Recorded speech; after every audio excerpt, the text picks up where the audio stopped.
ओम नमो भगवते वासुदेवाय। नारायणं नमस्कृत्यं नरं चैव नरोत्तमं देवीं सरस्वतीं व्यासं ततो जयमुदीरये। नष्टप्रायेषु अभद्रेषु नित्यं भागवत सेवया भगवतीरुत्तमा श्लोकी भक्तिर्भवती नैष्ठिकी। कृष्णाय वासुदेवाय देवकी नंदनाय च नन्दगोपकुमाराय गोविन्दाय नमो नमः। ओम अज्ञानतिमिरान्धस्य ज्ञानाञ्जनशलाकया चक्षुरुन्मिलितं येन तस्मै श्रीगुरुवे नमः। श्रीचैतन्यमनोभीष्टं स्थापितं येन भूतले स्वयं रूपा कदा मह्यं ददाति स्वपदान्तिकं। वन्देऽहं श्रीगुरो श्रीयुतापदकमलं श्रीगुरून् वैष्णवांश्च श्रीरूपं साग्रजातं सहगणा रघुनाथान्वितं तं सजीवं साद्वैतं सावधूतं परिजनासहितं कृष्णचैतन्यदेवं श्रीराधा कृष्णपादान् सहगणा ललिता श्रीविशाखान्वितांश्च। नमो विष्णुपादाय कृष्णप्रेष्ठाय भूतले श्रीमते भक्तिवेदांत स्वामी नामिने। नमस्ते सरस्वते देवे गौरवाणी प्रचारिणे निर्विशेष शून्यवादी पाश्चात्य देश तारिणे। नमो महावदन्याय कृष्ण प्रेम प्रदायते कृष्णाय कृष्ण चैतन्य नामिने गौरसे नमः। हे कृष्णा करुणा सिंधु दीनबंधु जगतपते गोपेशा गोपिका कांता राधा कांत नमस्तुते। तप्त कांचन गौरांगी राधे वृंदावनेश्वरी वृषभानुसुते देवी प्रणमामि हरिप्रिये। वाञ्छाकल्पतरुभ्यश्च कृपा सिन्धुभ्य एव च पतितानां पावनेभ्यो वैष्णवेभ्यो नमो नमः। जय श्री कृष्ण चैतन्य प्रभु नित्यानंद श्री अद्वैता गदाधर शिवासादि गौर भक्तवृंद। हरे कृष्णा कृष्णा कृष्णा हरे हरे हरे राम राम राम हरे हरे। हरे कृष्णा कृष्णा कृष्णा हरे हरे हरे राम राम राम हरे हरे। हरे कृष्णा कृष्ण कृष्णा हरे हरे हरे राम राम राम हरे हरे।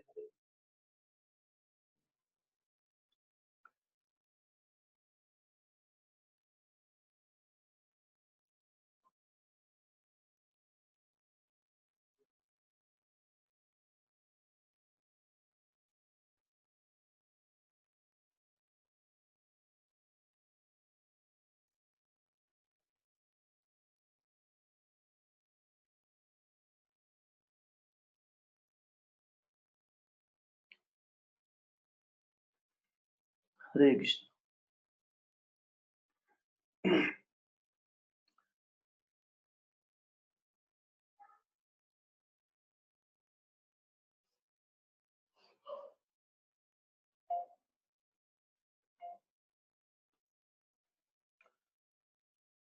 हरे कृष्णा। तो श्रीमद् भागवतम में जो अवतारों की श्रृंखलाओं में जो हमारे अगले अवतार हैं वो है भगवान ऋषभ देव। तो भगवान जो ऋषभ देव थे वो दरअसल 8वें अवतार है, इस श्रृंखला के 8वें अवतार है। तो उनका जो जन्म हुआ था वो महाराज नाभि और उनकी पत्नी जो थी मेरू देवी। तो महाराज नाभि और मेरू देवी के पुत्र हुए। तो ब्रह्म स्वयं हुआ मनु के समय में, जब स्वयं हुआ मनु इस पूरी सृष्टि, जब उनका काल चल रहा था, जैसे सृष्टि में 14 मनु हैं और 14 मनुओं में से स्वयं हुआ मनु जो है, तो उनका जब काल चल रहा था तो उस समय उनके 2 पुत्र हुए। तो एक थे महाराज उत्तानपाद और एक महाराज प्रियव्रत। तो महाराज उत्तानपाद जो थे उनके हमें मालूम है, उसके बाद उनके जो पुत्र है ध्रुव महाराज, है ना, और ध्रुव महाराज और जो उत्तानपाद के जो भाई थे, बड़े भाई, उनका नाम था प्रियव्रत। तो दरअसल जो पूरे जो राज्य था उस समय, वो प्रियव्रत उसके उत्तराधिकारी थे। लेकिन जो प्रियव्रत थे उन्होंने जो राज्य को संभालने से इनकार कर दिया, क्योंकि नारद मुनि के संग में आकर, तो जब नारद मुनि जो थे उनके गुरु थे, उनके संग में आकर उन्होंने निश्चय किया कि अब वे आजीवन ब्रह्मचारी रहेंगे और भगवान की इसी प्रकार से सेवा करेंगे। तो अनेक वो उन्होंने प्रवृत्ति इस प्रकार से उन्होंने संन्यास का मार्ग कि अब वो इस आश्रम को में नहीं जाएंगे, गृहस्थ आश्रम में नहीं जाएंगे और राज्यभार नहीं संभालेंगे। और उन्होंने उनके जो गुरुदेव थे उनकी आज्ञा के अनुसार उन्होंने इस झंझट, उन्होंने सोचा कि इस प्रकार की जो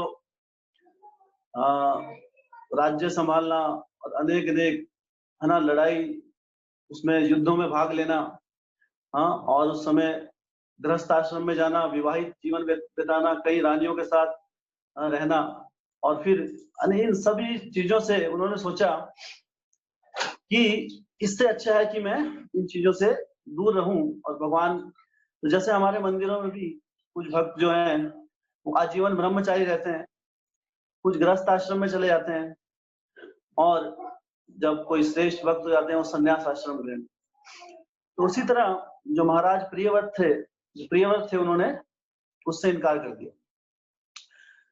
तो जैसे जैसे समय बीता तो उनके जो महाराज उत्तानपाद जो थे, उसके बाद ध्रुव महाराज को उनका राज्य मिला, और ध्रुव महाराज के कुछ पीढ़ियों के बाद दरअसल कोई उत्तराधिकारी, योग्य उत्तराधिकारी उस समय राज्य पर बैठने के लिए नहीं बचा। तो उस समय जब कोई राज्य पर बैठने के लिए कोई नहीं था, राज्य की बागडोर संभालने के लिए कोई नहीं था, तो ब्रह्मा जी ने महाराज उत्तानपाद तो उस समय चले गए थे इस जगत से, तो उनके जो बड़े भाई थे जो तपस्या के लिए अपना जीवन, तपस्वी की तरह अपना जीवन व्यतीत कर रहे थे, तो उनसे आग्रह किया। तो स्वयं जो मनु थे उनके जो पिता, उन्होंने और ब्रह्मा जी दोनों ने मिलकर उत्तानपाद के पास, प्रियव्रत के पास गए। तो प्रियव्रत के पास जब गए तो प्रियव्रत तो अपने विचार में, अपनी तपस्या में अखंड थे। उन्हें कहा कि मैं इस ग्रस्त जीवन में, राज्यभार में, इसमें मुझे कोई रुचि नहीं है। तो उस समय ब्रह्मा जी ने उन्हें समझाया कि आप, क्योंकि अभी यहाँ पर कोई उत्तराधिकारी नहीं है और बिना किसी राजा के पूरी प्रजा का ध्यान रखना संभव नहीं है, इसलिए राजा की आवश्यकता है, और आप अभी कोई योग्य राजा नहीं है आपके अलावा। तो इसलिए ये उनसे आग्रह किया कि आप अपना ये आश्रम छोड़कर गृहस्थ आश्रम में जाएं और पूरे जो प्रजा का राज्यभार संभालें। तो उस समय क्योंकि प्रियव्रत जो थे उनकी मनोवृत्ति वो बिल्कुल इंटरेस्टेड नहीं थे राज्यभार संभालने में। लेकिन जब ब्रह्मा जी की आज्ञा हुई तो ब्रह्मा जी के जो शिष्य थे नारद मुनि प्रियव्रत के गुरु थे। तो नारद मुनि जो थे उन्होंने तो उन्हीं की आज्ञा से उन्होंने ऐसा ब्रह्मचर्य का जीवन स्वीकार किया था। लेकिन अभी जब उन्होंने देखा कि भगवान की सेवा के लिए, सेवा हेतु उनका ये जीवन को छोड़कर गृहस्थ आश्रम में जाना उनके लिए ज्यादा, वो भगवान की सेवा के लिए बहुत अत्यधिक आवश्यक है इस समय। तो उन्होंने अपने जो शिष्य है प्रियव्रत, उनसे प्रार्थना की, क्योंकि उनके गुरु की क्या थी, इच्छा थी, नारद मुनि जी के जो गुरु थे ब्रह्मा जी, उनकी इच्छा थी कि प्रियव्रत राज्यभार संभाले। तो अपने गुरु की इच्छा को अपनी इच्छा बना लेना, हाँ, इसे कहते हैं, ये हम गुरु परंपरा। गुरु परंपरा जब हम गुरु धारण करते हैं तो उसके बाद बेशक हमारी एक मनोवृत्ति होती है, अपने हिसाब से हम भक्ति मार्ग में आगे बढ़ते हैं, हमारा एक कि कौन सा आश्रम ज्वाइन करना है, हमको किसमें जाना है, नहीं जाना है। लेकिन जब गुरु की आज्ञा है तो उसके बाद हमें अपनी मनोवृत्ति को छोड़कर गुरु की आज्ञा को सर्वोपरि मानकर हमें उसे अपनाना चाहिए। तो उस समय नारद मुनि जी ने, उन्होंने भी यही उदाहरण प्रस्तुत किया वहां पर।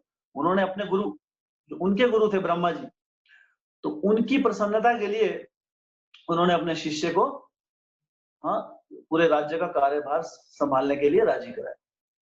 और फिर जो महाराज प्रियव्रत थे, उन्होंने पूरे राज्य का कार्यभार संभाला।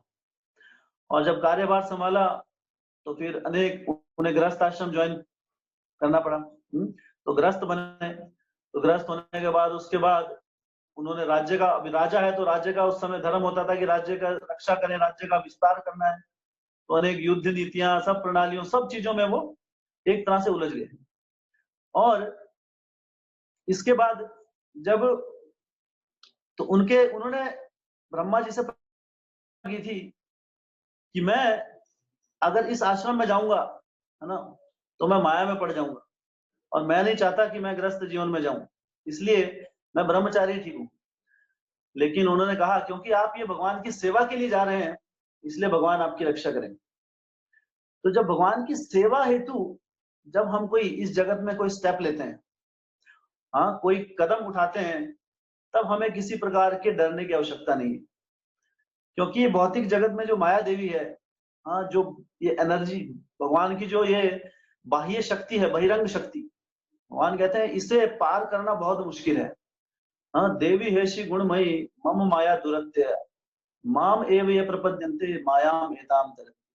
भगवान कहते हैं कि जो मेरी माया है दुरत्य, इसे पार लगाना बहुत बहुत मुश्किल है, मुश्किल का असंभव है। लेकिन माम एव ये प्रपद्यन्ते, जो मेरी शरण में आ जाता है, उसके लिए ये माया का जो प्रभाव है, 3 गुणों के प्रभाव से, उसके लिए बाहर निकलना बहुत सरल हो जाता। तो श्रील प्रभुपाद जी कहते थे कि जो माया देवी है उसका प्रभाव, वो भी भगवान श्री कृष्ण जितने ही शक्तिशाली है, अगर हम भगवान श्री कृष्ण को भूल जाएं, तो भगवान श्री कृष्ण का अगर स्मरण छोड़ दें, तो माया देवी के चंगुल से बाहर निकलना असंभव है। हाँ? प्रकृते क्रियमाणानि गुण कर्माणि सर्वशा अहंकार विमूढ़ आत्मा कर्ता अहम इति मन्यते।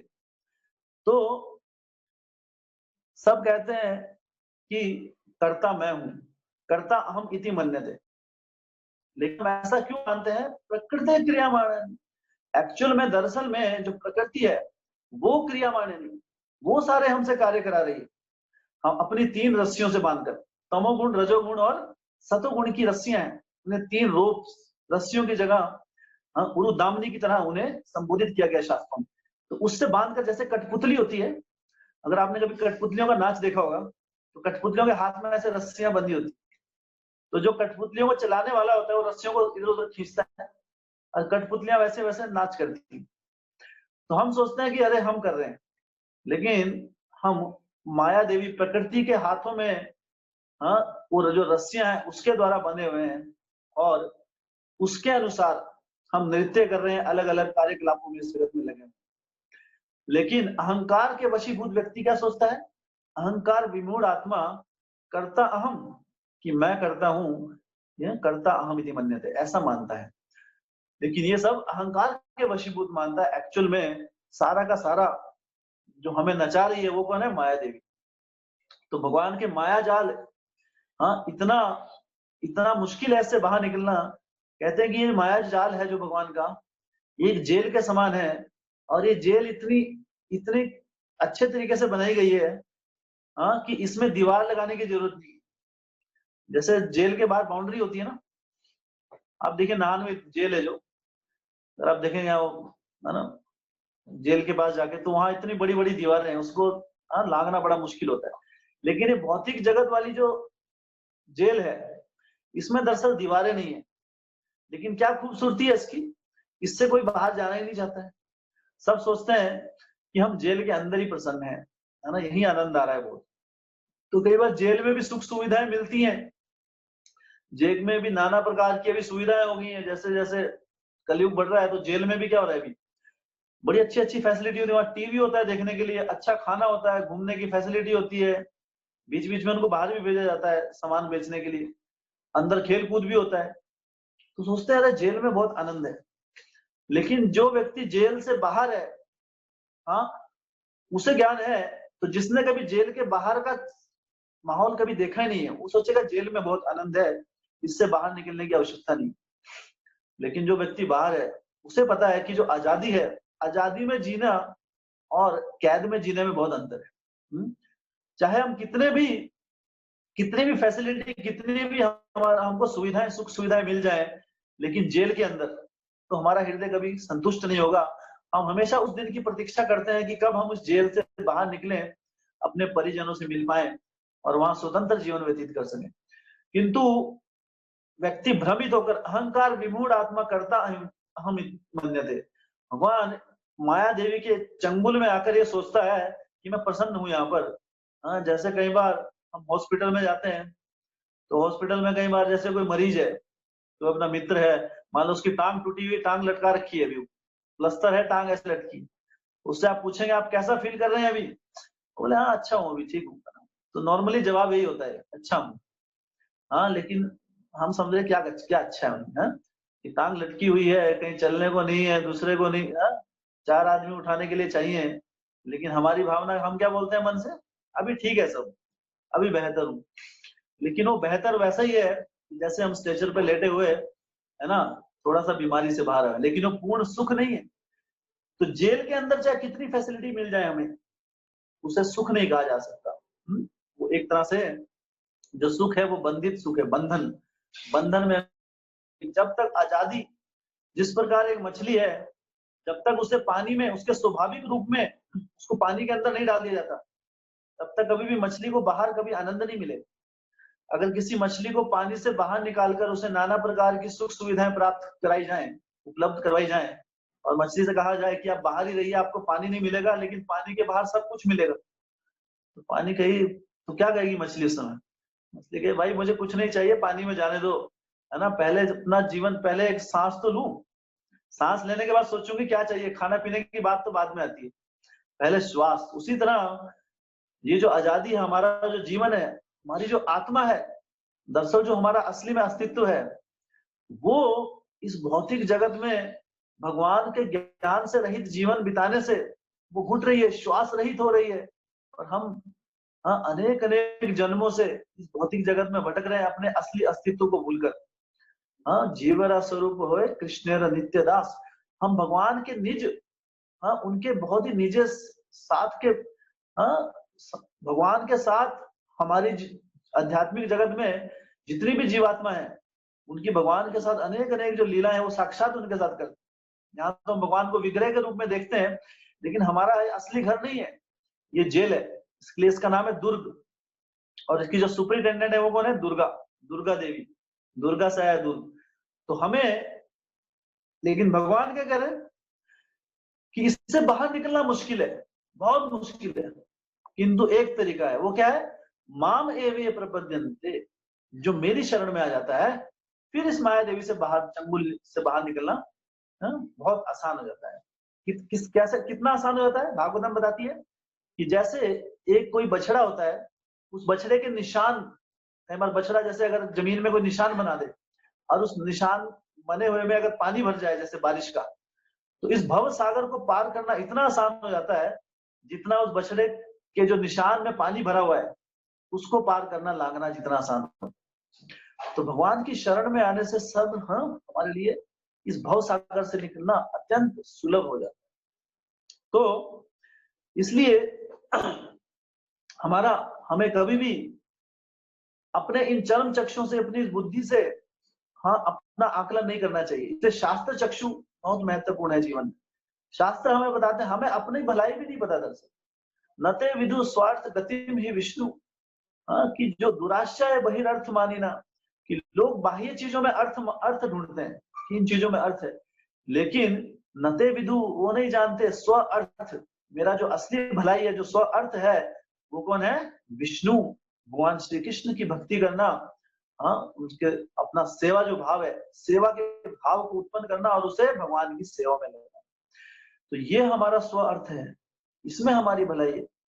लेकिन क्योंकि हम भ्रमित रहते हैं माया के इस माया जाल में, इसलिए हमें अपना स्व अर्थ, अपना लाभ और हानि की पहचान भी नहीं रहती। जैसे कई बार कोई व्यक्ति जैसे हॉन्टेड हो जाता है, हॉन्टेड क्या होता है? किसी को कहता है कि इसको भूत लग गया है ना, इसमें भूत आ गया अभी, और तो वो व्यक्ति क्या है, अलग अलग हरकतें करता है। तो इस जगत में शास्त्र भी यही कहते हैं कि जो व्यक्ति भगवान की भक्ति को छोड़कर जीवन में विचरण करता है, वो एक तरह हॉन्टेड की तरह होता है।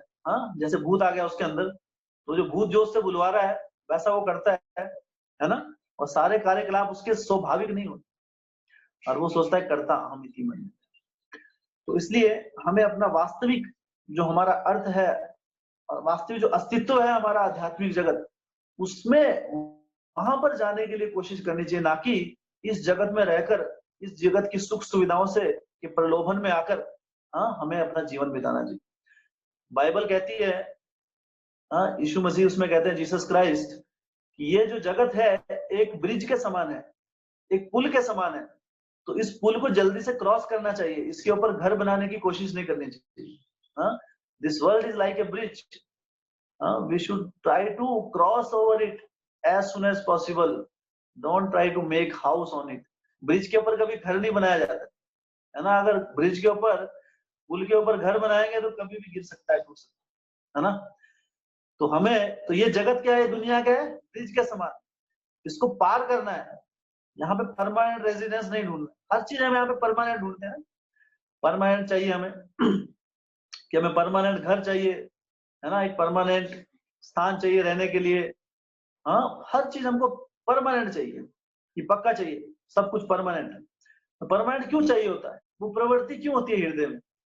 क्योंकि हम एक परमानेंट जगह के वासी हैं जो कभी बदलती नहीं है, वो है गोलोक वृंदावन।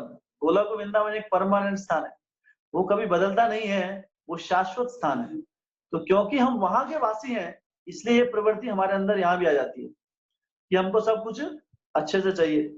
पूरा पूरा जीवन कई बार हम अपना एक परमानेंट घर ढूंढने में लगा देते हैं, कई बार एक अच्छा घर चाहिए हमें, एक अच्छी जगह चाहिए, सब कुछ परमानेंट, सब कुछ हमारे साथ रहे, हमसे कोई दूर ना जाए, परमानेंटली हमारे साथ रहे, हमारे बच्चे हमेशा साथ रहे।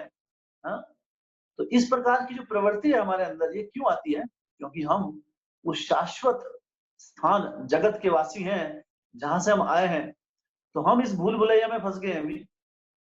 लेकिन इस भूल भुलैया की क्या खूबसूरती है, भगवान ने इतने खूबसूरती से क्या रचा है इसको, कि इसमें आने के बाद हम ये नहीं समझ पाते कि हम भूल भुलैया में हैं।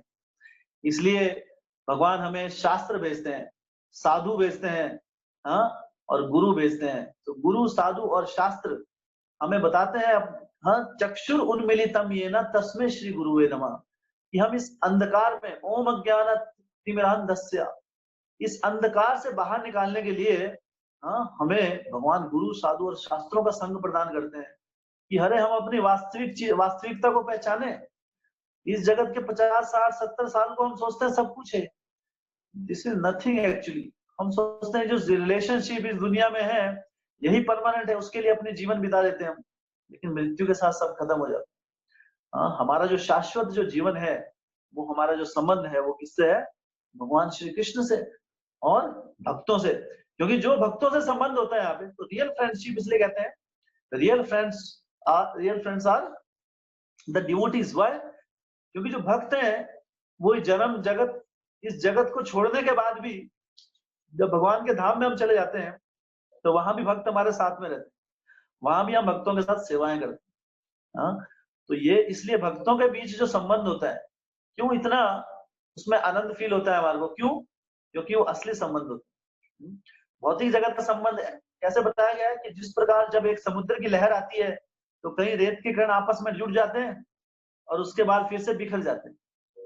तो हम भी क्या हैं, अभी जन्म हुआ है ना, अपने सगे संबंधी मिले, माता पिता मिले, दोस्त मिले, है ना, बिजनेसमैन में बिजनेस पार्टनर मिले, तो क्या है, वो लहर आई, समुद्र की लहर आई, सारे कण आपस में मिल गए। फिर दूसरी लहर आई, सारे कण बिखर गए और एक कण यहाँ पे था, कहीं दूसरे के साथ जुड़, फिर नए संबंध, तो नया जन्म। तो ऐसे हमारे अलग अलग संबंध बदलते रहते हैं, लेकिन जो हमारा शाश्वत संबंध है, जो कभी बदलता नहीं है, वो है जीवन स्वरूप कृष्ण नित्यदास। भगवान से जो हमारा संबंध है वो नित्य है। इसलिए अपने जो नित्य स्वभाव है, नित्य जो हमारा संबंध है, उसे पुनः स्थापित करने के लिए हमें मनुष्य जीवन दिया है। और यही शिक्षाएं हमने ऋषभ देव, जो भगवान, जो यहाँ पर हम अवतार का पढ़ रहे हैं, उन्होंने बहुत ही अच्छे तरीके से इसे 5वें स्कंद में बताया। 5वें स्कंद में पूर्ण रूप से हम इसके बारे में और डिटेल में विस्तार पूर्वक इसके बारे में चर्चा करेंगे। तो उसमें 5वें स्कंद का 5वां अध्याय, वहां पर ऋषभ देव की जो शिक्षाएं हैं उनका वर्णन है। तो जो उत्तानपाद जो हुए, तो प्रियव्रत, तो प्रियव्रत ने इस प्रकार कई वर्षों तक कई वहां पर राज्य किया, और अगेन उनकी कई आगे आगामी पीढ़ियां आई, और उन्हीं की पीढ़ियों में आगे जाकर महाराज नाभि जी का जन्म हुआ, वो उनकी पीढ़ी में है। और महाराज नाभि जो थे, उन्होंने भगवान के बहुत बड़े भक्त थे, और उनकी जो पत्नी हुई मेरू देवी, और उनको उन्होंने भगवान से प्रार्थना की। तो जो महाराज जो नाभि थे, उन्होंने एक बहुत ही यज्ञ रखा, बहुत बड़ा, और उस यज्ञ का जो प्रयोजन था वो था कि भगवान का आह्वान करना और भगवान से प्रार्थना करना। उनके हृदय की इच्छा थी कि वो भगवान को अपने एक पुत्र के रूप में प्राप्त करना चाहते थे। तो उन्होंने और उनकी पत्नी ने तपस्या के माध्यम से उन्होंने यज्ञ किया, और इस यज्ञ में स्वयं भगवान विष्णु जो उसमें वो यज्ञ से उत्पन्न हुए, और उन्होंने उनको दर्शन दिया। तो उस समय की जो प्रोसेस थी भगवान को प्राप्त करने की और उनका सानिध्य प्राप्त करने की, वो था यज्ञ। कृत यध्याय तो विष्णु, जो कृत युग था, सतयुग, उसमें भगवान का जो सबसे जो उस समय जो भक्ति करने का जो माध्यम था, वो था यज्ञ करना। तो अनेक अनेक बड़े बड़े यज्ञों के माध्यम से भगवान को प्रसन्न किया जाता। कृत यध्याय तो विष्णु, भागवतम कहते हैं कि उस समय जो प्रोसेस थी वो क्या थी, यज्ञ के माध्यम से। सॉरी, ये तो कृत्य युग की थी। त्रेता युग में जो उसके बाद का युग है, त्रेता युग में क्या थी, यज्ञ के माध्यम से। कृत अध्याय तो विष्णु त्रेतायाम यजितो मुखे। तो त्रेता में क्या होता था, यज्ञ के प्रावधान था। द्वापरे परिचर्या नाम, और द्वापर युग में भगवान की मूर्ति पूजा, भगवान के अलग अलग मंदिरों में उनको पूर्ण रूप से सजाया जाता था, और भगवान की जो वर्शिप पूजा बहुत अच्छे विशाल रूप से होती थी। ये द्वापर का धर्म था, युग धर्म। और कलो तद हरि कीर्तनाथ, और कलयुग में जो धर्म है वो एकमात्र धर्म है, वो क्या है, हरि कीर्तनाथ, भगवान के हरि के नाम का श्रवण करना, जप करना, ये है कलयुग का धर्म।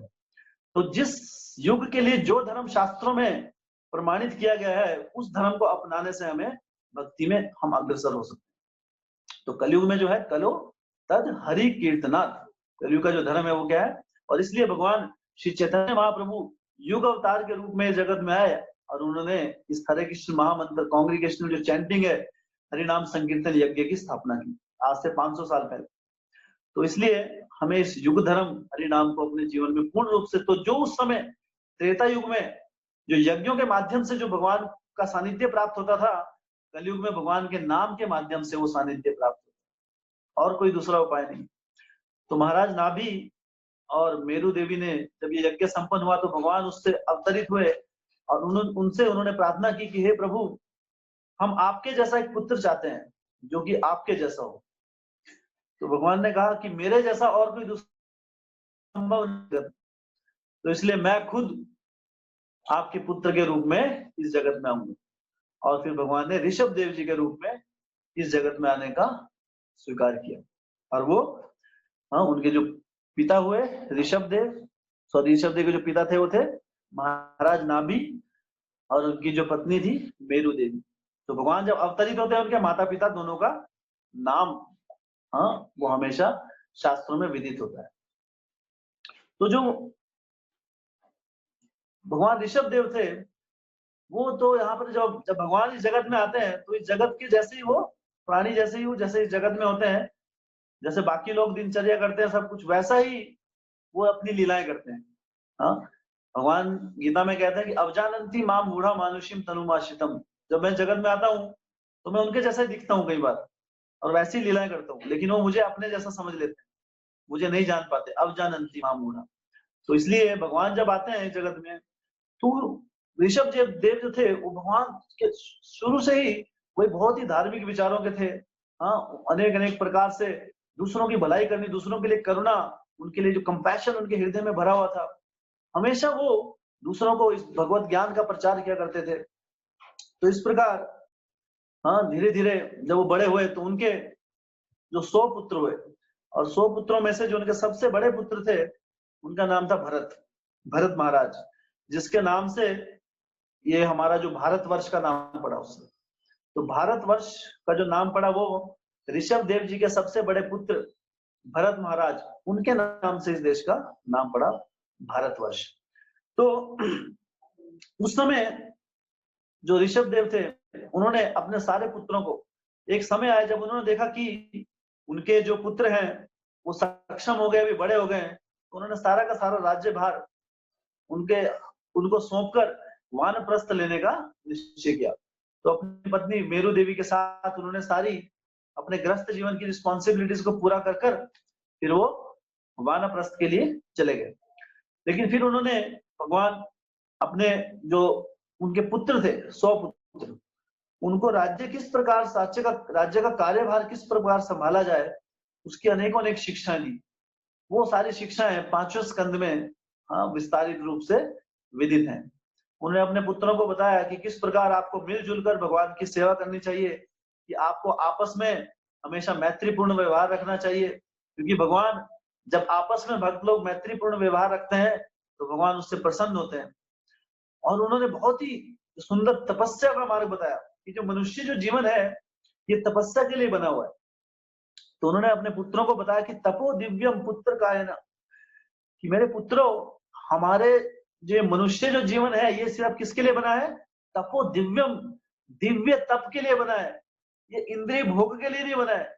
इंद्रिय भोग के लिए जो बाकी जो जीवन है, हाँ, जो अलग अलग प्रकार के जीवन है, पक्षी हैं, हाँ, जो जानवर हैं, जो जल में रहने वाले प्राणी हैं, रेंगने वाले प्राणी हैं, तो जितने भी जो दूसरे जो प्राणी हैं मनुष्य जाति को छोड़कर, तो इंद्रिय भोग उनके लिए बना है।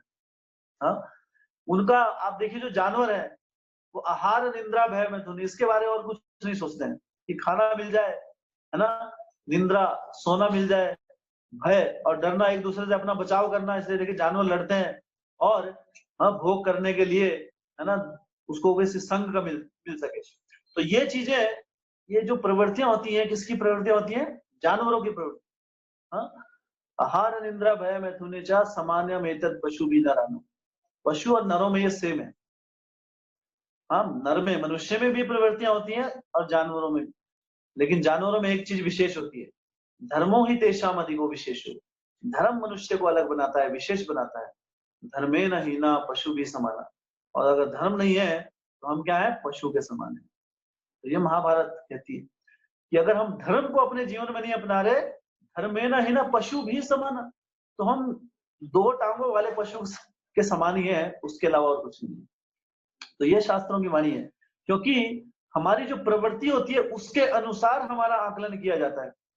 हाँ, कई अगर मनुष्य के अंदर जानवरों की प्रवृत्तियां हैं तो उसका आकलन भगवान की नजरों में जानवर जैसा ही है।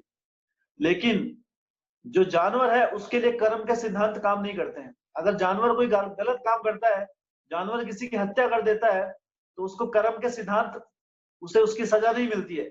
लेकिन क्योंकि मनुष्य जीवन में भगवान ने बुद्धि प्राप्त, हमें बुद्धि प्राप्त है, तो इसलिए वी आर रिस्पॉन्सिबल ऑल्सो। अगर हम कोई गलत स्टेप उठाते हैं तो भगवान उसका हमें दुष्प्रभाव भी मिलेगा। लेकिन जानवरों के लिए कर्म के सिद्धांत नहीं होते हैं। कर्म, अच्छा कर्म, बुरे कर्म, ये किसके जुड़ते हैं? सिर्फ मनुष्य के। इसलिए मनुष्य जीवन बहुत महत्वपूर्ण है। क्यों? क्योंकि इसमें हमें स्वेच्छा दी गई, भगवान ने हमें स्वेच्छा दे रखी है, और हमको धर्म के मार्ग को अब समझने की शक्ति दी है।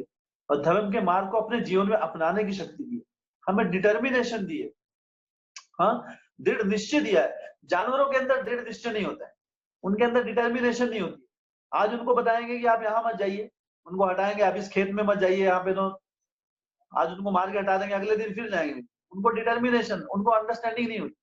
लेकिन मनुष्य समझता है कि क्या गलत है क्या सही है, सही गलत की पहचान करना, हाँ, ये मनुष्य को शक्ति दी है। इसलिए मनुष्य जीवन पाने के बाद इसे जानवरों जैसी प्रवृत्तियों में व्यर्थ कर देना, ये सबसे बड़ी हानि है इस जगत। इससे बड़ी हानि कोई नहीं है। इसलिए मनुष्य जीवन का जो एकमात्र जो लक्ष्य है वो क्या, मनुष्य जीवन दरअसल तपस्या के लिए बना है। तपो दिव्यम पुत्र का है ना, उससे क्या, ब्रह्म सौख्यम अनंतम, तब आप उस अनंत सुख की प्राप्ति करेंगे।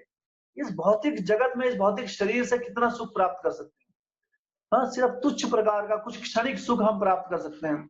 लेकिन ये जो हमारा जो आत्मा का सुख है, जो भगवान की सेवा के माध्यम से हमें मिलता है, वो कैसा सुख है, ब्रह्म सौख्यम अनंतम, वो अनंत सुख है। तो सुख का लोभ, सुख की चेष्टा करना कोई गलत नहीं है, हाँ, ये कोई गलत प्रवृत्ति नहीं है, क्योंकि ये तो हमारा स्वभाव है। आनंदमय अभ्यासात, आत्मा का स्वभाव है आनंद, आनंदमय, हमेशा आनंदमय रहना। लेकिन इस जगत में आके हम क्या हो गए हैं, निरानंदमय। आनंद कहाँ है जीवन में, अलग अलग प्रकार की समस्या है जीवन में, हाँ, फैमिली प्रॉब्लम, सोशल प्रॉब्लम्स, है ना, बच्चों को स्कूल जाने की प्रॉब्लम है, वहां पे, है ना, किसी को जो काम कर रहे हैं, व्यवसाय कर रहे हैं, वहां पे ऑफिस में प्रॉब्लम, हर जगह प्रॉब्लम। उसके बाद अपनी मानसिक प्रॉब्लम, है ना, अपना मन हमें अब शांत नहीं रहने देता है। उसके बाद शारीरिक प्रॉब्लम, शरीर में कोई प्रॉब्लम आ जाती है, फिर उस सारी प्रॉब्लम ठीक हो गई, फिर क्या है, आदि दैविक क्लेश, अत्यधिक गर्मी पड़ जानी, अत्यधिक सूखा पड़ जाना, हाँ। लेकिन जब हम भगवान का नाम, भगवान का भक्तिमय जीवन को अपने जीवन में अपनाते हैं, तो इन सारी आपदाओं से हम दूर हो जाते हैं। ये सारी आपदाएं हमें डिस्टर्ब नहीं कर पाती, हाँ। अभी देखिए, आप लोग इतना अच्छे से हर रोज श्रीमद् भागवतम में आ रहे हैं, श्रवण कर रहे हैं, भगवान का नाम जप रहे हैं, तो भगवान ने ग्रीष्म ऋतु को बसंत ऋतु बना दिया। आप देखिए, इस समय में जो गर्मी होती है बहुत ही उफान मारती है ना, लेकिन सोचिए अभी बसंत का माहौल हो गया। तो भगवान की शरण में जब आते हैं, तो इस भौतिक जगत के जो कष्ट हैं, वो कष्ट क्या है, वो कष्ट हमें प्रभावित नहीं कर पाते। हाँ, कष्ट तो रहेंगे, ये भौतिक जगत का नियम है, दुखाल्यम शाश्वतम, यहाँ दुख तो है, लेकिन वो दुख हमें प्रभावित नहीं कर पाएंगे अगर हम भगवान की शरण में आ जाते हैं। तो ऋषभ देव जी ये बताते हैं कि इस जगत में जो इंद्रिय भोग है वो कैसा है, विद भुजाम, तो ये शब्द यूज करते हो, हाँ, आगे हम पढ़ेंगे इसके विस्तारित रूप में। तो जो सोर होता है, वो सोर जो होता है वो क्या करता है, वो मनुष्य के मल मूत्र में बहुत आनंद लेता है ना, उसको अगर कोई अच्छी चीज देंगे उसमें, तो भौतिक सुख को इस प्रकार बताया गया, इस श्रीमद् भागवतम भौतिक सुख को, हाँ, उसको गंदगी के समान उससे संबोधित किया गया। असली जो सुख है दरअसल जो सेंस ग्रेटिफिकेशन है, जो इंद्रिय भोग, ये बहुत ही क्षणिक होता है और बहुत ही फ्रस्ट्रेटिंग होता है। एक तो क्षणिक, हाँ, ये क्या है, सिर्फ मन के स्तर पर होता है, इससे कभी भी हृदय संतुष्ट नहीं होता है। हृदय का संतुष्टिकरण जो है वो सिर्फ भगवान की सेवा से हमें मिलता है। और इसलिए हमें अपने आप से प्रश्न करना चाहिए, हाँ, कि इस जगत में हम कितना आनंद ले सकते हैं, how much we can enjoy and how long we can enjoy, कितना हम एंजॉय कर सकते हैं और कब तक कर सकते हैं। जीवन बहुत छोटा है, हाँ, और इस जगत के सुख भी बहुत छोटे हैं, हाँ। इस जगत से अगर हम कोई चीज खाते हैं, हमारी कोई मिठाई है, उस मिठाई को एक बार, दो बार, तीन बार अच्छा लगेगा, हम उसके बाद उसका आनंद नहीं ले सकते हैं।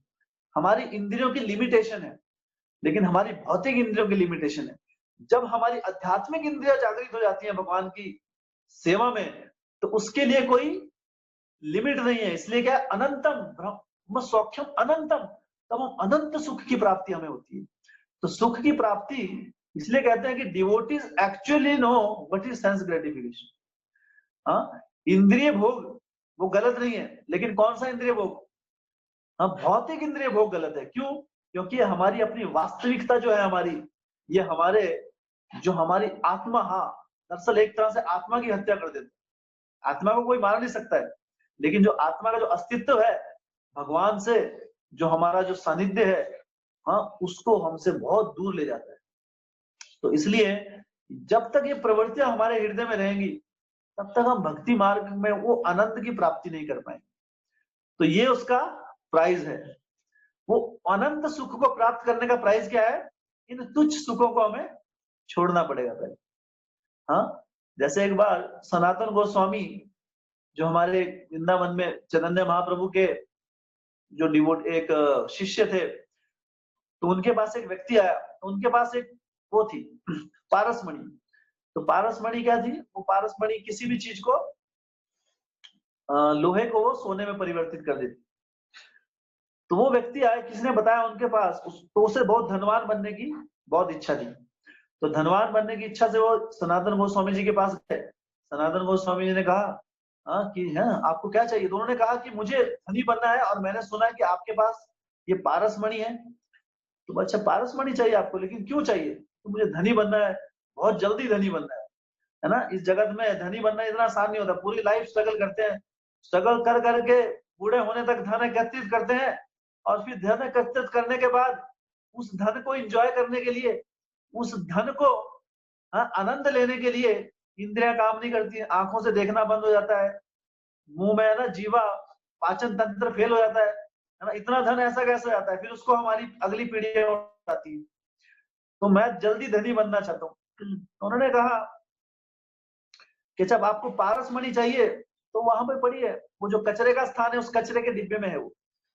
तो पहले अचंभित हो गए कि अरे ऐसा क्या है, इतनी महत्वपूर्ण चीज को कचरे के डिब्बे में डाल के रखे।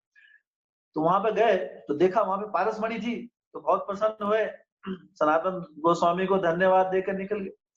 लेकिन कुछ समय के बाद तो अनेक बहुत धनवान हो गए, है ना, ऐश्वर्यवान हो गए उस पारसमणि के कारण, लेकिन हृदय अंदर से फिर भी असंतुष्ट था। कितनी कितनी बार कई बार हम न्यूज सुनते हैं कि बड़े बड़े फिल्म स्टार इन्होंने आत्महत्या कर ली। तो सोचिए, एक मिडिल क्लास फैमिली का आदमी क्या सोचता है, गरीब आदमी या मिडिल क्लास, कि मुझे धनी होना है, ऐश्वर्यवान, मेरा बड़ा नाम होना चाहिए। ऐसे बड़े बड़े नामी आदमी, धनवान व्यक्ति भी आत्महत्या करते हैं। क्यों? क्योंकि वो असंतुष्ट है हृदय से। तो पैसा, धन, दौलत, ऐश्वर्य, नाम, ये हमारे हृदय को संतुष्ट नहीं कर सकता। इन उदाहरणों से हमें समझना चाहिए। हाँ, तो इसलिए उन्होंने कहा कि अरे ये सारा सुख पारसमणि से मुझे सारा सुख दे दिया है, लेकिन फिर भी मेरा हृदय जो है असंतुष्ट है। इसलिए इस पारसमणि से भी ज्यादा महत्वपूर्ण कोई चीज, कोई ज्यादा इंपॉर्टेंट चीज सनातन गोस्वामी जी के पास है। तभी उन्होंने पारसमणि को कचरे के डिब्बे में डाल रखा। तो वापस गए, उन्होंने कहा ये सनातन गोस्वामी, मैं तो अभी भी असंतुष्ट हूँ, है ना, लेकिन मुझे लगता है क्योंकि आपने वो पारसमणि कचरे में डाल के रखी थी, पारसमणि, तो इसका मतलब आपके पास उससे भी कोई उत्तम चीज है। बोलते हाँ अवश्य ही है, लेकिन अगर आपको वो मणि, वो इंपॉर्टेंट चीज चाहिए जो सर्वोच्च है, जो आपके सारे दुखों को दूर कर कर आपके हृदय को पूर्ण रूप से संतुष्ट कर देगी, अगर आप उसकी प्राप्ति करना चाहते हैं तो उसका कुछ मोल चुकाना होगा। उसकी एक कंडीशन है। वो क्या कंडीशन है? इस पारसमणि को आपको यमुना में फेंकना पड़ेगा। इसको जब तक आप फेंकेंगे नहीं, इसको पकड़े रखेंगे, तब तक आध्यात्मिक सुख की प्राप्ति नहीं हो पाएगी। तो उन्होंने सोचा, क्योंकि वो देख चुके थे और फ्रस्ट्रेट हो चुके थे भौतिक जगत के सुखों से, तो उन्होंने सनातन गोस्वामी की जो बात थी, है ना, उन्हें वो बात को माना और वो उसको फेंक के आ गए। और जब उन्होंने उसका त्याग कर दिया, उस पारसमणि का, तब सनातन गोस्वामी ने उन्हें इस जगत का सबसे बड़ा जो ट्रेजर है, वो प्रदान किया। वो क्या है? उन्होंने कहा कि आप आइए, मेरे साथ बैठिए और अपने दोनों हाथ ऊपर उठा के बोलिए, हरे कृष्णा कृष्ण कृष्ण हरे हरे, हरे राम राम राम हरे हरे। ये जगत का सबसे बड़ा ऐश्वर्य है भगवान का नाम, श्री हरि का नाम। श्री हरि का नाम जो है, जब इसे अपने जीवन में आप अपनाएंगे तो हृदय पूर्ण रूप से, हर प्रकार से पूर्ण रूप से संतुष्ट हो जाएगा। फिर कभी इस हृदय में कोई खालीपन नहीं हमको महसूस होगा। कभी ऐसा नहीं लगेगा कि जीवन में कुछ कमी रह गई या जीवन में कोई समस्या आ गई। पूर्ण रूप से हृदय संतुष्ट हो जाएगा। तो ये हरे कृष्ण हरे जो नाम है, भगवान ने जो हमें दिया है, हाँ, गोलोकेरा प्रेम धन हरि नाम संकीर्तन, ये भगवान के हरि धाम का, भगवान के गोलोक धाम का ये प्रेम धन है। ये उन्होंने कैसे दिया है? पैकेज के रूप में। हाँ, इस पैकेज में हरे कृष्ण महामंत्र के रूप में। जब इस हरे कृष्ण महामंत्र का हम नियमित रूप से जप करते हैं, नित्य जप करते हैं हर रोज, तब वो हमारे हृदय में भगवान के प्रति वो प्रेम जागृत होता है। और भगवान के प्रति जब वो प्रेम जागृत हो जाता है, तब हृदय पूर्ण रूप से संतुष्ट, और फिर उस अनंत सुख, अनंत आनंद की हमें अनुभूति होती है। तब अपने आप, हाँ, इस जगत के जो आनंद है वो हमें तुच्छ लगेंगे, उनकी तरफ हम देखेंगे भी नहीं। जो जिन आनंदों को हम सोचते हैं कि सबसे बड़े आनंद है जगत में, उनकी तरफ हम देखना भी पसंद नहीं करेंगे, जब वो आध्यात्मिक सुख जागृत हो जाएगा हृदय। लेकिन उसकी क्या कंडीशन है? उसकी कंडीशन क्या है? सनातन गोस्वामी ने कहा कि इस पारस मणि को पहले फेंकना पड़ेगा। तो ऐसा नहीं है कि एक हाथ में ये भी पकड़ के रखेंगे और दूसरा भी मिल जाएगा, तो ऐसा संभव नहीं है। तो पहले हमें, तो आप बोले इसका मतलब क्या है कि हम जो हमारे पास है धन दौलत सब फेंक दे सड़क पे आ जाए? आप ऐसा बोल रहे हैं? नहीं। तो दरअसल भौतिक सुखों का त्याग कर देना, मतलब भौतिक जो सुख है, जो भी आपके पास है भगवान का दिया हुआ है। सब कुछ भगवान का दिया है ना। इस जगत में जब आए थे खाली हाथ आए थे, कुछ नहीं लेके आए ना, माँ के गर्भ से खाली पैदा हुए थे। तो इस जगत में जो लिया है भगवान से लिया है। तो जो कुछ लिया है, अगर जो भी है हमारे पास धन दौलत है, हमारे पास बुद्धि है, हमारे पास ऐश्वर्य है, हाँ, हमारी शारीरिक शक्ति है हमारे अंदर, उनको भगवान की सेवा में लगाए।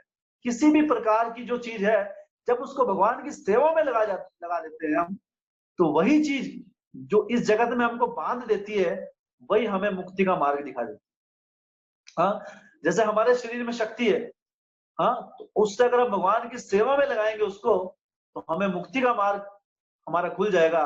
लेकिन उसी शक्ति का अगर हम दुरुपयोग करेंगे दूसरों का बुरा करने के लिए, हाँ, या दूसरों किसी भी प्रकार के भौतिक दृष्टि से, जो आध्यात्मिक दृष्टि से गलत हो, ऐसा कोई काम करेंगे, तो वही चीज, हाँ, वही हमारा बल हमें नरक की ओर ले जाएगा और हमारी आध्यात्मिक प्रगति में बाधा डाल देगा। तो इसलिए जिस भी स्तर पर जो कुछ भी है हमारे पास, भगवान की भक्ति के लिए कोई रोक टोक नहीं है। इसके लिए ऐसा नहीं आपको धनवान होना पड़ेगा। हाँ, कितने कितने उदाहरण है शास्त्रों में। हाँ, सुदामा सुदामा जो थे, उनके पास एक वक्त की रोटी भी उन्हें अच्छे से नहीं मिलती थी। भगवान से जब मिलने गए, तो वो भी उधार के चावल लेके गए। तो कुछ, लेकिन वो भगवान के शुद्ध भक्त थे। क्या नहीं था उनके पास? भगवान ने खुद को उन्हें दे दिया। हाँ, तो भगवान में भक्ति में आगे बढ़ने के लिए कोई भौतिक ऐश्वर्य की आवश्यकता नहीं होती। हमारे पास जो भी है, हाँ, अगर हमारे पास, हाँ, बुद्धि है, तो अपने बुद्धि का उपयोग कर कर, है ना, भगवान के प्रचार में मदद कीजिए। हाँ, अगर वो नहीं कर सकते, ठीक है, हमारा जो स्वभाव ऐसा नहीं है, हम प्रचार नहीं कर सकते, तो हम सेवाएं कर सकते हैं। हाँ, अनेक अनेक सेवाएं होती हैं। हाँ, अभी भगवान की कृपा से अगर यहाँ पे कोई सेवाएं अभी हमारी आती हैं आगे, तो अगर मंदिर, अनेक अनेक सेवाएं जुड़ती है, उस समय सेवाओं में भाग लीजिए, भगवान के विग्रहों की सेवा कीजिए।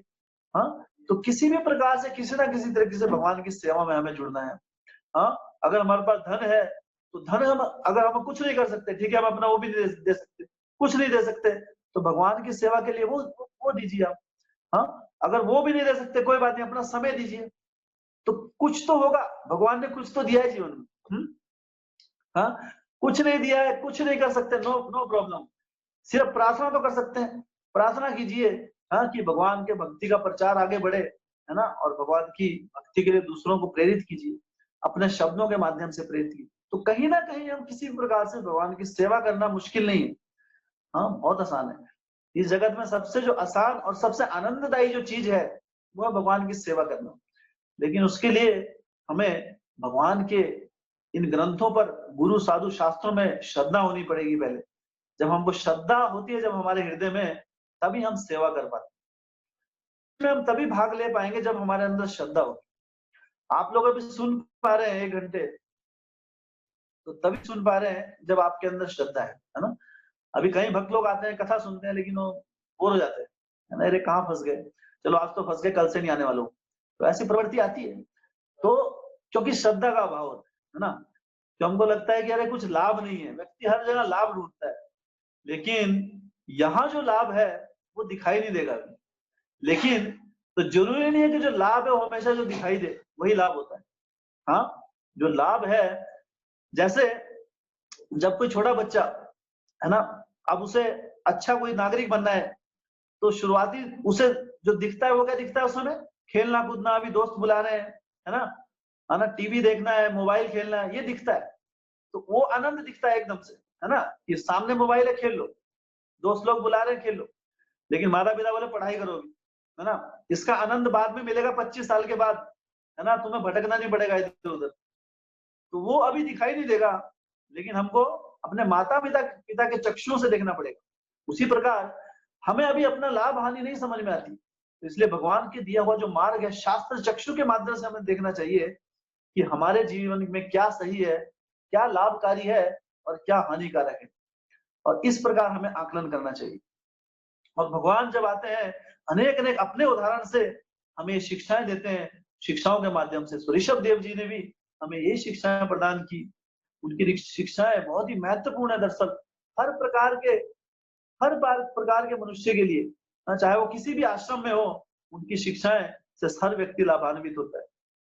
तो 5वें स्कंद में उनकी शिक्षाएं हम विस्तार पूर्वक पढ़ेंगे।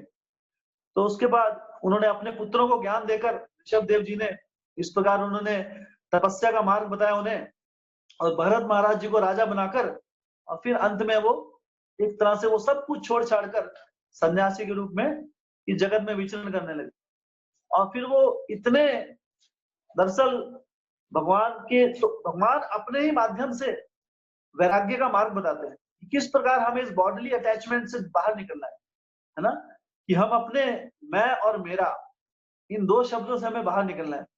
और अंत में उनकी लीला का जो पार्ट था, जो अंतिम जो लीला हुई उनकी, तो अंत में कर्नाटक में वो भुवनेश्वर, हाँ, वहां पर स्थान पर गए, वहां पे एक बहुत बड़ी दावाग्नि हुई, जंगल में आग लगी, और वो उस जंगल में अग्नि में प्रवेश कर गए, और इस प्रकार उन्होंने अपनी लीलाओं को समाप्त किया।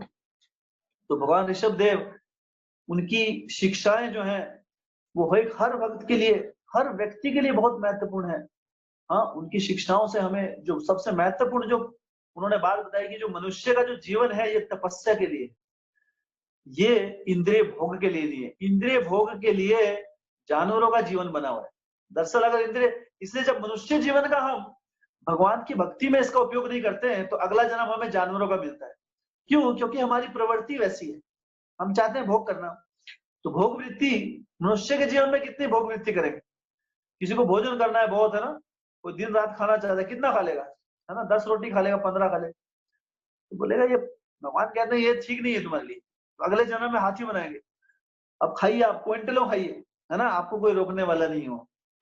तो जिस इंद्रिय भोग को, जिस चीज के लिए मनुष्य शरीर बना ही नहीं है, अगर वो प्रवृत्तियां लेकर हम आगे बढ़ेंगे, हाँ, तो भगवान कहते हैं कि जैसा जैसा यम यम आप स्मरण भावम, जैसा हमारा अंत में स्मरण होता है, जैसा हमारी स्मरण शक्ति होती है, वैसा ही अगला जन्म मिलता है।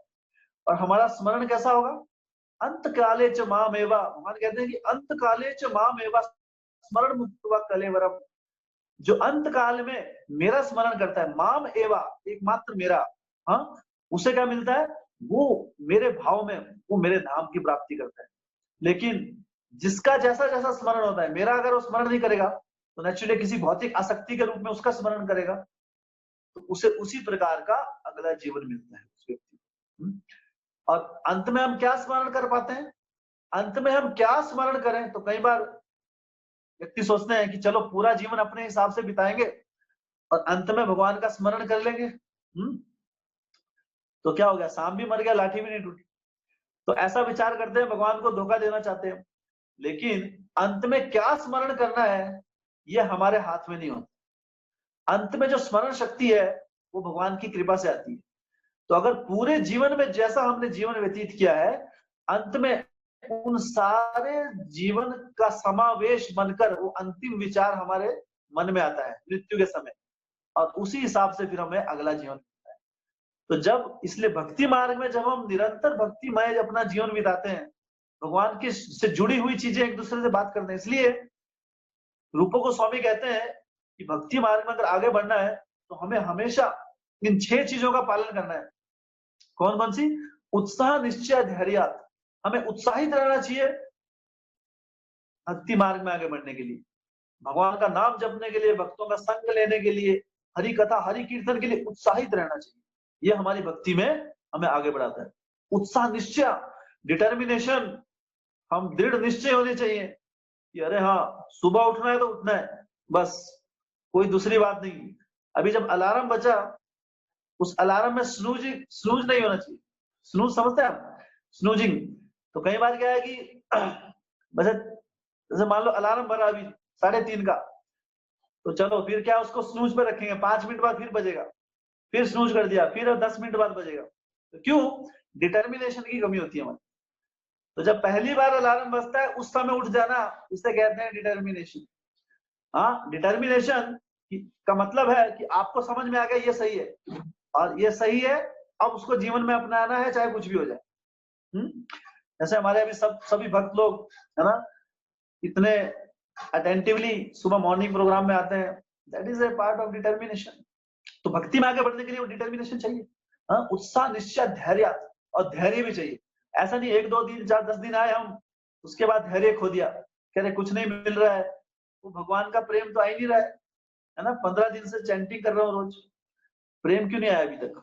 वो अनंत सुख की प्राप्ति क्यों नहीं है? नहीं, उसका जब समय आएगा वो अपने समय से आएगा, भगवान अपने अपने तरीके से देगी उसको। हाँ, तो धैर्य, भक्ति में धैर्य रखना बहुत। हाँ, तत्त कर्म प्रवर्तनात्, और जो हमारे जो भक्ति में जो नियम बताए गए हैं हमें, श्रवणम कीर्तनम विष्णु स्मरणम अर्चनम वंदनम दास्यम साख्यम आत्मनिवेदन, इन्हें अपने जीवन में अपनाना है। संग त्यागात् सतो वृत्ति, और हमें असत संग का त्याग करना है। तो जब हम भक्तों का संग लेते हैं तब हमारी जो चेतना है वो उच्च स्तर पर पहुंच जाती है। लेकिन जब हम असत संग करते हैं, निम्न स्तर के, जब लोग जैसी जिसकी चेतना होती है वो चेतना हमें प्रभावित करती है। हाँ, तो जब हम असत संग करते हैं, ऐसी संग जो हमें भगवान की भक्ति मार्ग से नीचे ले जाए, तब हमारी चेतना भी वहां से नीचे गिर जाती है। इसलिए भक्ति में ये बहुत महत्वपूर्ण है, असत संग त्याग। हमें असत संग नहीं करना चाहिए। सतो वृत्ति, सतो किसे कहते हैं? भगवान के जो भक्त हैं उनका आश्रय लेना चाहिए, उनके संग, उनसे संग से हमेशा लाभान्वित होना चाहिए। भगवान के भक्तों का अगर सानिध्य किसी को प्राप्त होता है, ये बहुत बड़ा, सबसे बड़ा सौभाग्य है दरअसल, क्योंकि भगवान के भक्तों के संग से ही हम आगे बढ़ सकते हैं भक्ति में, अन्यथा यह संभव नहीं है। हाँ, माया देवी कलयुग में इतनी प्रभावशाली है कि हमें समझ में भी नहीं आएगा कि हम भक्ति कब छोड़ के चले गए।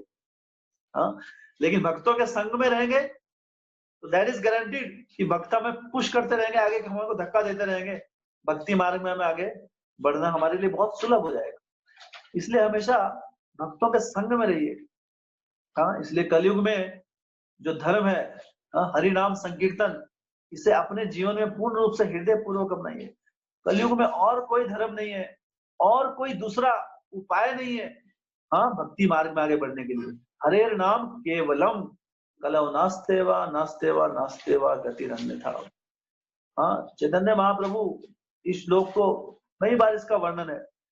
हाँ, तो हर भक्त को ये श्लोक अपने जीवन में बिठा लेना चाहिए हृदय में कि हरेर नाम केवलम, कलौ नास्तेवा नास्तेवा नास्तेवा गतिरन्यथा। कलयुग में और कोई उपाय नहीं। हाँ, क्योंकि भगवान का एकमात्र जो नाम, यही युग धर्म है, कलो तद हरि कीर्तनात्। तो इतना सुलभ है, भगवान ने सारी की सारी शक्ति इस नाम में दे दी है। लेकिन इसका जब नाम का जब जप करते हैं तो उसे हमें श्रद्धा पूर्वक करना है कि ये जो नाम है भगवान से अभिन्न है। इसलिए जब जप करते हैं, तो जब उसका उच्चारण करते हैं, तो ये हमारा बोध होना चाहिए कि भगवान इस उच्चारण के साथ हमारे पास उपलब्ध है, उनकी उपस्थिति वहां पे हो चुकी है, तो उनका निरादर नहीं करना चाहिए। निरादर कैसे होता है? इन अटेंटिव चैंटिंग से। जब हम भगवान का नाम जपते हैं लेकिन हमारा मन इधर उधर, या हम किसी से बात करते हैं, तो ऐसी प्रवृत्ति से हम हरि नाम के माध्यम से हमारी प्रगति नहीं हो पाएगी। तो हरि का जो नाम है वो मैकेनिक मशीन की तरह नहीं जपना है हमें। मशीन जैसे होती है ना, मशीन क्या है? मशीन में अगर रिकॉर्डिंग कर दें आप, वो जपती रहेगी नाम पूरी जिंदगी भर, है ना। तो मशीन नहीं, उसके साथ भावना जुड़ी होनी चाहिए। तो जप के साथ वो जो भावना है हमारी, भक्ति भाव, भगवान उसको ग्रहण करते हैं, उसकी वेट करते हैं। तो भावना के साथ हमें जप करना है, और क्या भावना होनी चाहिए कि हे राधे, हे कृष्णा, मुझे अपनी सेवा में ले। तो इस मनोवृत्ति के साथ हम जब करते हैं तब ये हरि नाम, आप इसका चमत्कार देखिए अपने जीवन में, ये इतना चमत्कारी मंत्र है। क्यों? क्योंकि ये भगवान ने स्पेशल हमारे लिए रिकमेंड किया है। ये किसी अरे गहरे, जैसे कहते हैं ना, कई बार कोई एक फेमस डॉक्टर होता है तो हम क्या बोलते हैं कि अरे हाँ, किस डॉक्टर से लेके आए दवाई? अच्छा, उससे लिए था, तो फिर तो ठीक होने वाले अभी आप, है ना। तो ये जो महामंत्र है, ये सबसे बड़े डॉक्टर ने दिया है। सबसे बड़े डॉक्टर कौन है? स्वयं भगवान चैतन्य महाप्रभु ने अपने उदाहरण से, है ना, इसका प्रचार किया है जगत में आके, और इस हरि नाम संकीर्तन को हमें हम तक पहुंचाया। तो ये जो औषधि है हरि नाम संकीर्तन, ये कभी फेल नहीं हो सकती। ये एक अचूक बाण है, रामबाण इलाज है इस भौतिक जगत में भटकते हुए हर प्राणी के लिए। तो इस हरि नाम को हमें पूर्ण हृदय से भावना के साथ इसका जप करना चाहिए, और भगवान के भक्तों के संग में रहकर सेवा भाव, तो सेवाएं करनी बहुत आवश्यक है। और सेवा क्या है? तो अभी श्रवण सेवा कीजिए, श्रवण सेवा कीजिए, जो आपको बताया जा रहा है। हाँ, हर रोज पठन सेवा आपको मिल रही है पढ़ने के लिए, उसको पढ़िए। तो जब ये छोटी छोटी सेवाएं हम अच्छे से कर पाएंगे, तो जब भगवान बाकी बड़ी बड़ी सेवाएं देंगे तभी हम अच्छे से कर पाएंगे।